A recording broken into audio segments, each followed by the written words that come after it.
nataka kuambia Mungu aweke roho yake mahali atapenda. Mungu aweke tu roho mahali atapenda. Kama ni peponi, kama ni jehanamu, fine. Because this man was not a good man. And God should know, as he receives him up there, he's receiving a very bad man.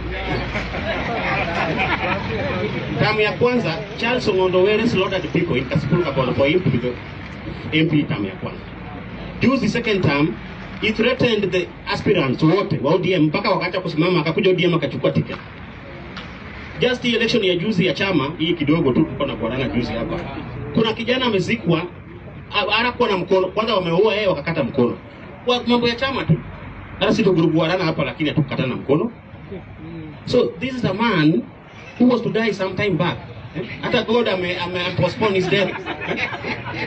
Because he has died after killing so many people. So I don't know what God was waiting for. This God sometimes is also not fair. Anawacha mtu anaua watu wengi, wamama wanalia, ndio alafu anaua yeye baadaye.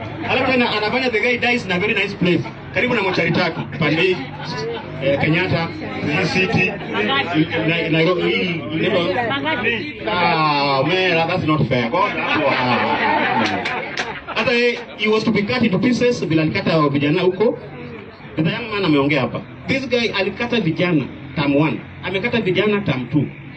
I don't know why somebody's why you shedding tears here for somebody who was very bad. Now mama juzi wame celebrate ama mko na clips. Women celebrated in the market hapo Kasipul Kapolo, thanking God.